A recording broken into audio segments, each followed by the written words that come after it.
आज आप वेदविक में जो कुछ सुनने एवं देखने वाले हैं, हो सकता है आप में से कुछ लोग हमारे इस प्रस्तुति से असहमत हों, परंतु वेदविक का उद्देश्य है सनातन ज्ञान को प्रदर्शित करने के साथ साथ आपके मन से अज्ञानता, कुसंस्कार, अराजकता एवं अंधविश्वास को दूर करें। इसके लिए हम केवल यही विनती करना चाहते हैं कि आप ग्रहणशील होकर इस प्रस्तुति को देखें, अन्यथा आप इस प्रस्तुति को यहीं बंद कर दें, क्योंकि आज हम जिस सत्य को प्रकाशमान करना चाहते हैं उससे ग्रहण करने के लिए आपको मुक्तचित्त होकर इस विषय पर चिंतन करना होगा। इस प्रस्तुति के माध्यम से हम आपके भावनाओं को ठेस नहीं पहुंचाना चाहते, परंतु हम केवल सत्य, ज्ञान एवं वैदिक संस्कारों को पुनः मनुष्य जाति में संचार करना चाहते हैं, जो हमें अपने परम पूज्य गुरुदेव से प्राप्त हुआ है। भारत में सहस्र देवी देवताओं को पूजा जाता है और इसके लिए प्रत्येक शहर, गांव एवं कस्बों में अनेक मंदिर प्रतिष्ठित किया गया है। परंतु क्या हमारे प्रार्थना को सुनने वाले इतने सारे देवी देवता हैं? क्या सत्य में इतने सारे पुराण उनसे जुड़ी घटनाओं पर आधारित है? वेद तो स्पष्ट रूप से एक परमेश्वर की अवधारणा का वर्णन करता है, तो इतने देवी देवता कैसे बने? आज की प्रस्तुति शुरू करने से पूर्व हम आपसे ऐसे ही कुछ प्रश्न करना चाहते हैं। आप सभी पूजा तो करते ही होंगे, परंतु किसकी? देवता की, मूर्ति की, कलश की या केवल निराकार की? पूजा में पुष्प, चंदन, कुमकुम, बिल्वपत्र की आवश्यकता क्यों है? क्या ईश्वर को प्रार्थना द्वारा संतुष्ट नहीं किया जा सकता? भोग क्यों अर्पण किया जाता है? सहस्र देवी देवताएं हैं, परंतु हमारे पूजा को कौन स्वीकार करता है? इष्ट कौन है और वो कैसा दिखता है? वैदिक संस्कृति में इष्ट देव एवं देवी का महत्व कैसा होता था? ऐसे अनेक प्रश्न हैं जिनका उत्तर आज हम आपको प्रदान करने वाले हैं। तो चलिए आज के इस भाग में हम जानते हैं इष्ट के बारे में। परंतु शुरू करने से पूर्व हम हमारे आज के प्रायोजक के बारे में आप सभी को बताना चाहते हैं। कुक्कू FM भारत का सर्वश्रेष्ठ ऑडियो लर्निंग प्लेटफॉर्म है, जहां आप अनेक उत्कृष्ट प्रकाशनों को श्रवण कर सकते हैं। आज के युग में समय के अभाव से अधिकांश व्यक्ति पुस्तक पाठ करना भूल गए हैं, परंतु अब आप अतिरिक्त समय में अपने प्रिय पुस्तकों को श्रवण कर सकते हैं। वैसे तो उनका वार्षिक शुल्क है 399 रुपए, परंतु यदि आप हमारे कोड VD50 को व्यवहार करते हैं तो आपको 50% की छूट प्राप्त होगी, अर्थात केवल मात्र 199 रुपए में आपको 1 वर्ष का सदस्यता प्राप्त होगा। परंतु ध्यान रखें, हमारे इस कोड द्वारा पंजीकरण करने वाले प्रथम 250 व्यक्तियों को ही यह सुवर्ण अवसर प्राप्त होगा और पंजीकरण करने के पश्चात आप अपने इच्छा अनुसार सहस्र उत्कृष्ट पुस्तकों को श्रवण कर सकते हैं, कभी भी और कहीं भी। तो आज ही जाएं एवं कुक्कू FM की सदस्यता प्राप्त करें। लिंक हमारे वीडियो डिस्क्रिप्शन पर दिया गया है। तो और विलंब न करते हुए हम आज के इस प्रस्तुति को शुरू करते हैं।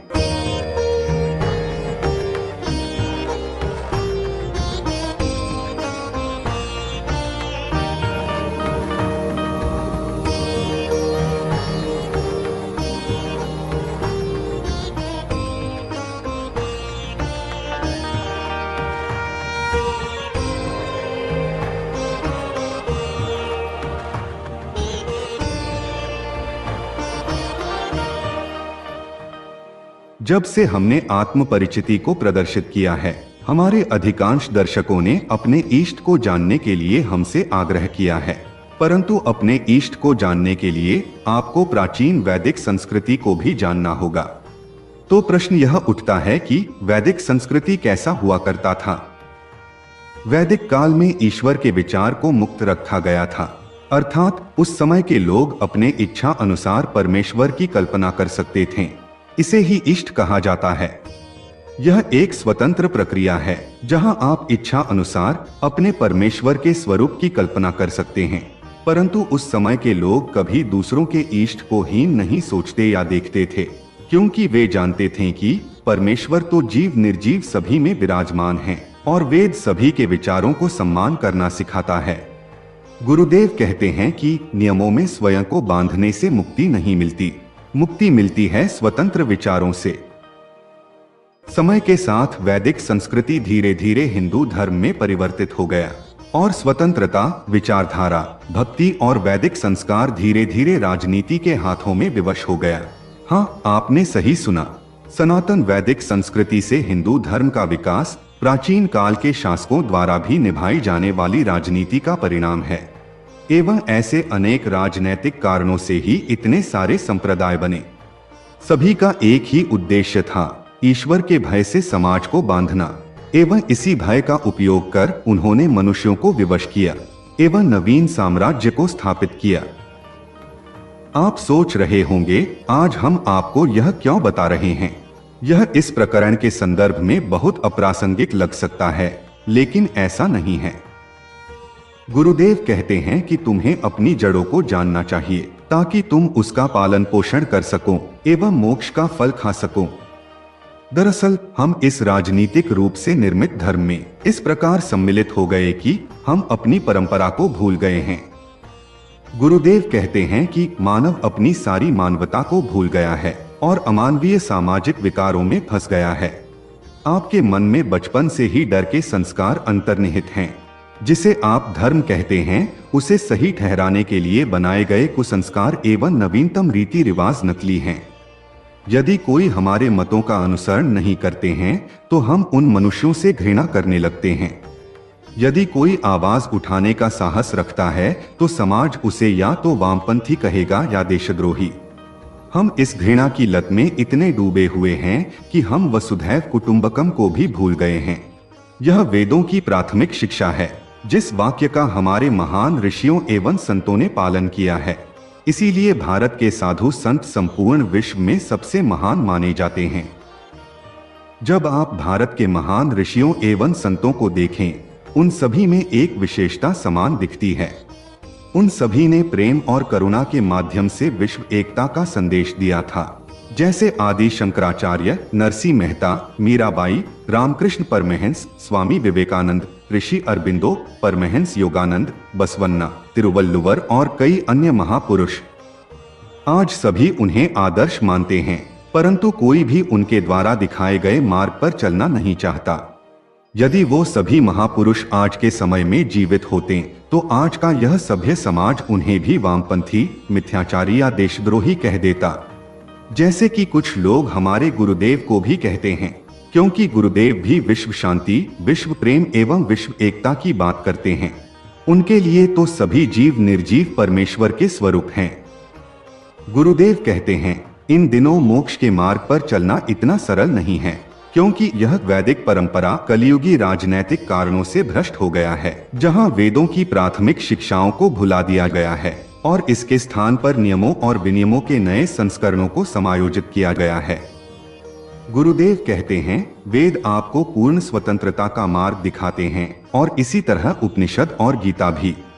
लेकिन इन वैदिक शास्त्रों के सही अर्थ को समझने के लिए आपको गहराई तक जाना होगा।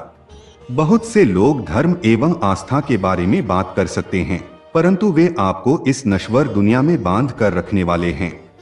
बंधन तो माया है और मुक्ति है मोक्ष। अतः वैदिक संस्कृति हमें पूर्ण मुक्ति का मार्ग दिखाती है, क्योंकि स्वतंत्रता ही सर्वोपरि होता है। प्रत्येक प्राणी अपने विचार से, अपनी बुद्धि से एवं अपने कर्म से स्वतंत्र होता है, परंतु इन प्राणियों में केवल मनुष्य ही सामाजिक बंधनों में स्वयं को बांधता है और इसी प्रकार वो अपने आध्यात्मिक विकास को रोक देता है। वो उसे ही जानता है जो समाज उसे सिखाता है, वो वही देखता है जो समाज उसे दिखाता है, वो वही बोलता है जो समाज सुनना चाहता है और उसे ही पूजता है जिसे समाज मान्यता देता है। वैदिक संस्कृति के अनुसार प्रत्येक व्यक्ति अपने इष्ट का निर्वाचन स्वयं ही करता है।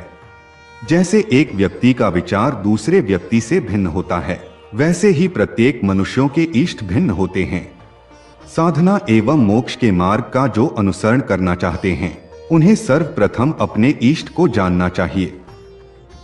तो आपके मन में यह प्रश्न उठ रहा होगा कि आपके इष्ट कौन है? क्या वो देव रूप में है या देवी के रूप में? क्या वही परमेश्वर है? अपने इष्ट को हम कैसे पहचानें? प्रथमतः हमें यह जानना होगा कि हम पूजा, अर्चना या प्रार्थना क्यों एवं किसे करते हैं। हमें यह स्पष्ट रूप से जानना होगा कि हमारे प्रार्थनाओं को कौन सुनता है। जैसा कि हमने आत्म परिचिति में आपको बताया था, हम अपने आप को 3 तत्वों में विभाजित कर सकते हैं: मानस तत्व, प्राण तत्व एवं आत्मा तत्व। वो सब कुछ जो हमें इस माया के लोक में बांधे रखता है मानस तत्व है।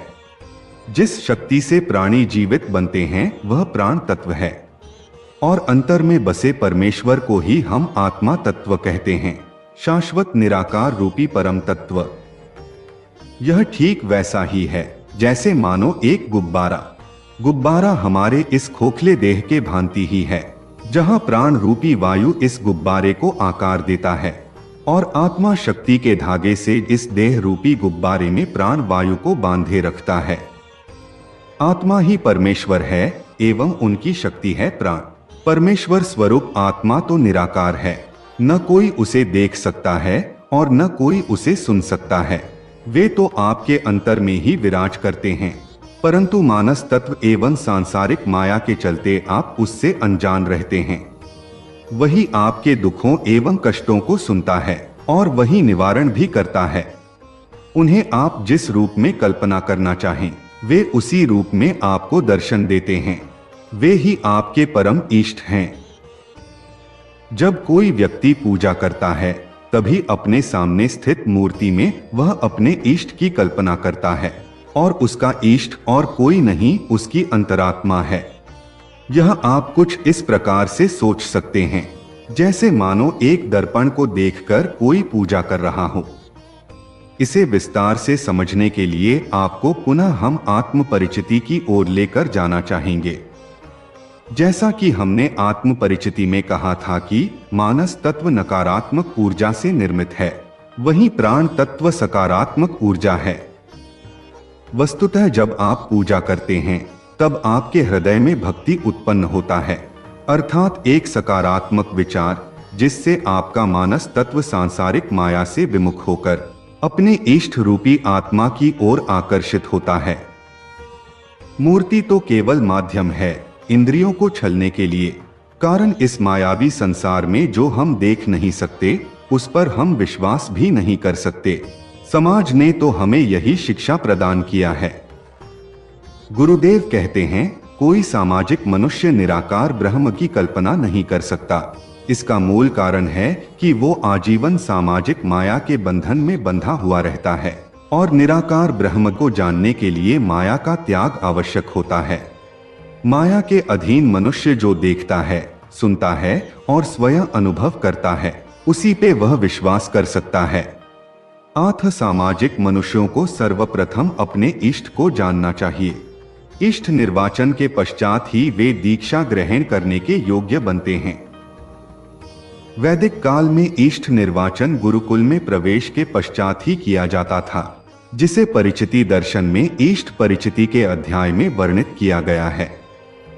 इष्ट परिचिति को जानने के पश्चात सभी छात्र अपने अपने इष्ट का निर्वाचन करते थे। तो इष्ट निर्वाचन कैसे करें? वैसे तो सर्वप्रथम गुरुदेव ने हमें जो सिखाया था, आज हम आपको उसे बताएंगे। अभी हम जो आपको बताएंगे आप उसे करने की चेष्टा करें।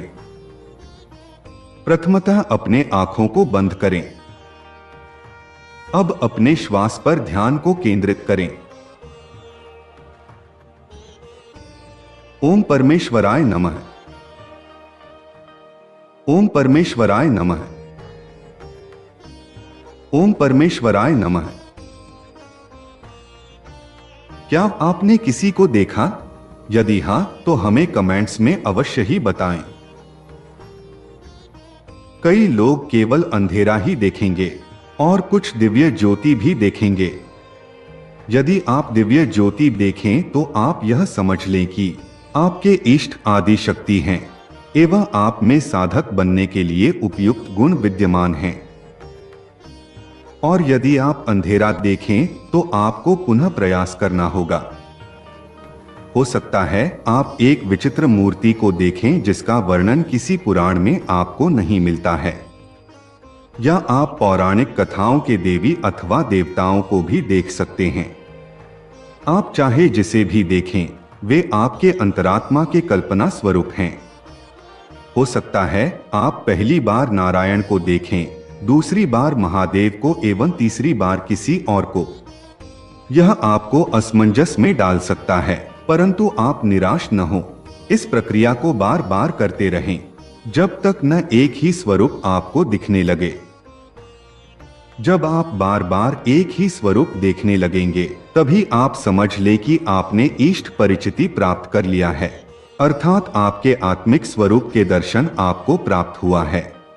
वैसे यह प्रक्रिया अति जटिल है एवं एक प्रस्तुति से इतने विशाल अध्याय को समझाना असंभव है।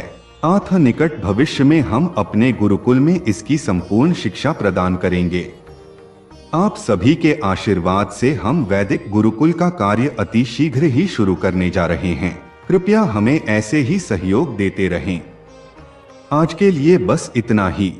हम पुनः मिलेंगे एक नवीनतम प्रस्तुति के साथ। तब तक के लिए ओम तत्सत।